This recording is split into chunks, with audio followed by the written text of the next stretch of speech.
नमस्कार मंडळी मी पांडुरंगाने स्वागत करतोय नवीन एका व्हिडिओमध्ये। मंडळींनो, आज आपण आलोय सिंधुदुर्ग जिल्ह्यातील वेंगुर्ले तालुक्यातील एक सुप्रसिद्ध देवस्थान, म्हणजे एक जागृत देवस्थान असं म्हटले तरीही वावगं ठरणार नाही। मंडळींनो, हे देवस्थान आहे आरवली गावातील श्रीदेव वेतोबा। मंडळींनो, तुम्हाला या व्हिडिओमध्ये श्रीदेव वेतोबाची संपूर्ण माहिती सांगणार आहे।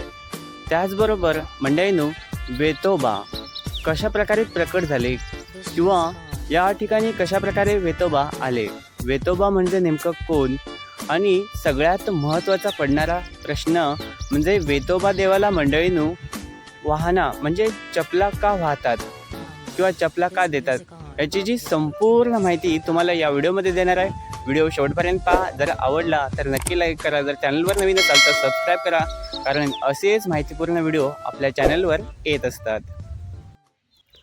मंडळींनो, शिवपुराणानुसार वेताळ हा शंकर पार्वतीचा एक द्वारपाल होता। मंडळींनो, एके दिवशी पार्वती माता बाहेर येत असताना वेताळाने तिचा अटकाव केला। त्यावेळेला माता पार्वतीला क्रोध आला आणि त्या क्रोधात माता पार्वतीने त्याला शाप दिला की तू मनुष्यरूप जन्म घेशील। त्यानंतर वेताळाने भूतलावर मनुष्यरूप जन्म घेतला। मंडळींनो, कालिका पुराणात असे म्हटले आहे की वेताळ हा पूर्वजन्मी भृंगी नावाचा एक शिवदूत होता। हिंदूंच्या देवता विश्वातील एक शिवगण आणि भूत प्रेत पिशांचा अधिपती म्हणजे हा वेताळ। मंडळींनो, वेताळाला आग्या वेताळ, ज्वाला वेताळ आणि प्रलय वेताळ या नावाने तो ओळखला जाऊ लागला।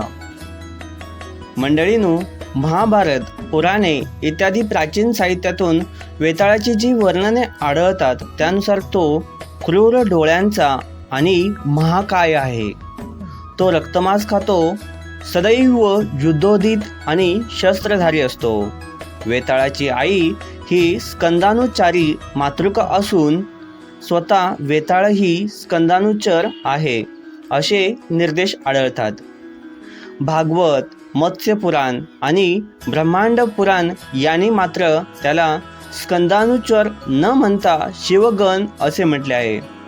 आग्या वेताळ, ज्वाला वेताळ आणि प्रलय वेताळ ही त्याची पर्यायी नावे आहेत। मंडळींनो, आता आपल्याला सर्वांना असा प्रश्न पडतो की वेताळाचा वेतोबा कसा काय झाला। मंडळींनो, भूमयनाथांकडे शाबरी विद्या होती।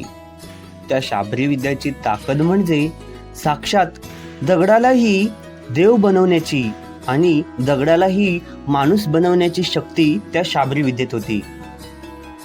भूमयनाथांना असे वाटले की ह्या आग्या वेताळाला शिवस्वरूप दिले पाहिजे।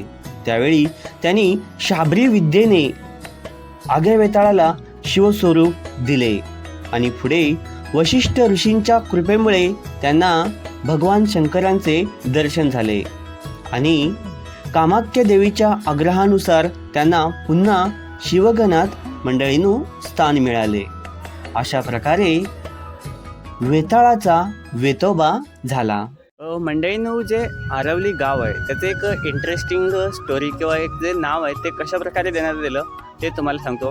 मंडळींनो, ह्या गावाचे जे पूर्वीचे नाव होते ते हरवल्ली असे होते। हरवल्ली म्हणजे काय? हर म्हणजे शंकर आणि वल्ली म्हणजे वस्ती। शंकराची वस्ती असणारे गाव म्हणजेच आरवली गाव।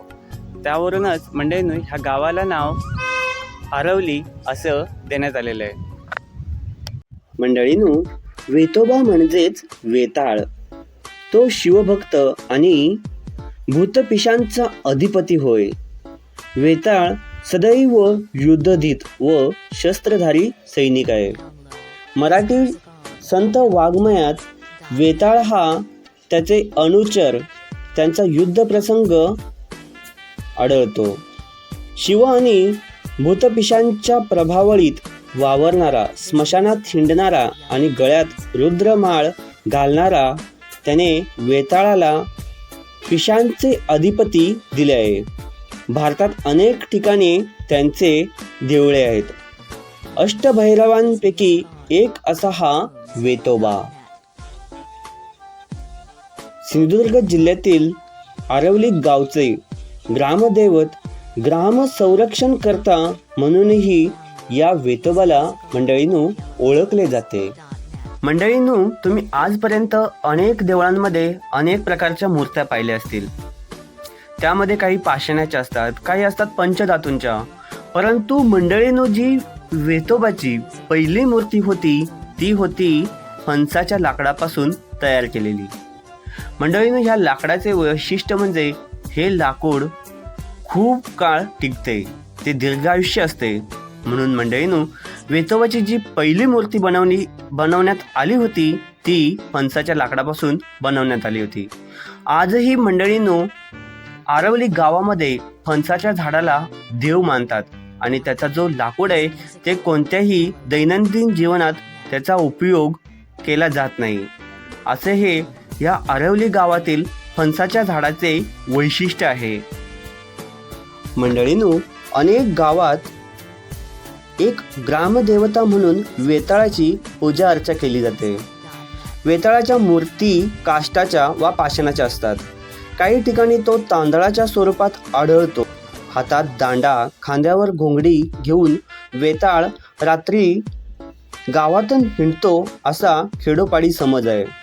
या भ्रमंतीमुळे त्याच्या वाहना झिजतात, म्हणून वेताळाला दरमहा नव्या वाहना अर्पण करण्याची प्रथा आहे. मंडळींनो, भूत उतरवण्यासाठी ग्रामीण भागात वेताळाला आवाहन केले जाते. वैशाख, मार्गशीर्ष आणि माघ महिन्यात वेताळाचे उत्सव व जत्रा असतात. मंडळींनो, कुठल्याही कामाची सुरुवात करायची असेल किंवा कोणत्याही समस्येचे निराकरण करायचे असेल तर वेतोबाला कौल लावला जातो आणि नवस पूर्ण होताच ते फेडण्यासाठी वेतोबाला तेथील चर्मकानी बनवलेल्या चांबड्याच्या चपलांचा जोड अर्पण करावा लागतो. मंडळींनो, येथील अशी धारणा आहे की आज आपण अर्पण केलेल्या चपला दुसऱ्या दिवशी जर जाऊन पाहिलात तर मंडळींनो त्या खालून झिजलेल्या असतात. यावरून असे समजते की श्रीदेव वेतोबा आपल्या रक्षणासाठी ह्या चपलांचा जोड घालून आपल्या गावातून संध्याकाळी वावरतो.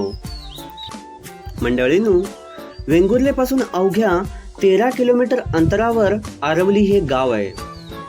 आरवलीच्या एका दिशेला पाहिलात तर अथांग समुद्र आहे आणि मंडळींनो, अवतीभोवती नारळ, पोपळी, काजू, फणसाच्या अशा अनेक बागा आहेत आणि एका साईडला पाहिलात तर डोंगरांनी वेढलेला हा निसर्गमय परिसर आहे.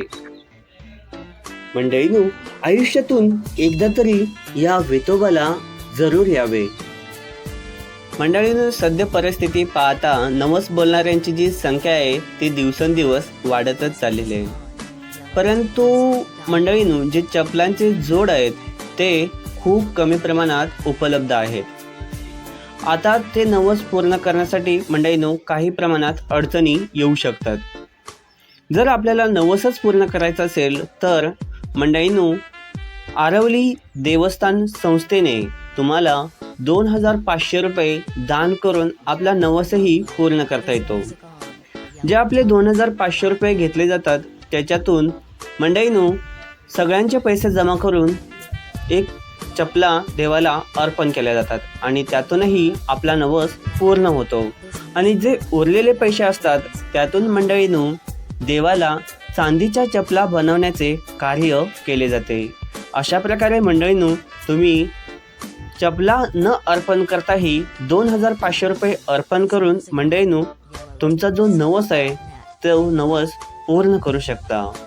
अशी ही या ठिकाणी सोय तुम्हाला उपलब्ध करून देण्यात आलेली आहे. मंडळींनो, अशा जर सुंदर देवाला तुम्हाला भेट द्यायची असेल किंवा यायचं असेल तर ते कशा प्रकारे यायचं याची मी माहिती तुम्हाला आता सांगतो. मंडळींनो, जर वेतोबाला तुम्ही येत असाल तर जे सगळ्यात जवळचं बस स्थानक आहे ते आपलं वेंगुर्ला बस स्थानक आहे. त्या ठिकाणावरून तुम्हाला या ठिकाणी येण्यासाठी भरपूर बसेस अवेलेबल आहेत. त्यानंतर सांगायचं झालं तर सगळ्यात जे जवळचं रेल्वे स्टेशन आहे आपलं ते सावंतवाडी रोड रेल्वे स्टेशन आहे. त्यानंतर विमानाने येत असेल तर जे सगळ्यात जवळचं विमानतळ आहे आपलं सिंधुदुर्ग विमानतळ आहे. त्याचबरोबर आपलं मोपाई इंटरनॅशनल एअरपोर्ट हे सगळ्यात जवळचं ठिकाण आहे. अशा प्रकारे तुम्ही या ठिकाणी येऊ शकता. मंडळींनो, आताच्या इंटरनेट युगात काही माहित्या अशाही पसरवण्यात येतात ज्यामध्ये काही चुका तथ्य आढळतं. जर काही मंडळींनी या व्हिडिओमध्ये चुकीची माहिती दिली असेल तर त्याबद्दल क्षमा असावी, आणि जर काही माहिती चुकीची असेल तर आपण ती सुधारून सांगू इच्छित असाल तर मंडळींनो आपण कमेंट बॉक्समध्येही नक्की सांगू शकता. आणि कशी वाटली ही माहिती कमेंट बॉक्समध्येही नक्की सांगा. व्हिडिओ आवडला असेल तर लाईक करा. मंडळींनो, चॅनलवर नवीन असाल तर सबस्क्राईब करा, कारण असेच माहितीपूर्ण कोकणातील जे व्हिडिओ आहेत ते मी तुमच्यापर्यंत पोहोचवण्याचं कार्य करत असतो. तुमच्या एका लाईकमुळे आम्हाला खूप मोटिवेशन मिळतं. वेतोबाचा आशीर्वाद असाच विश्वावर राहो ही ईश्वरचरणी प्रार्थना. धन्यवाद.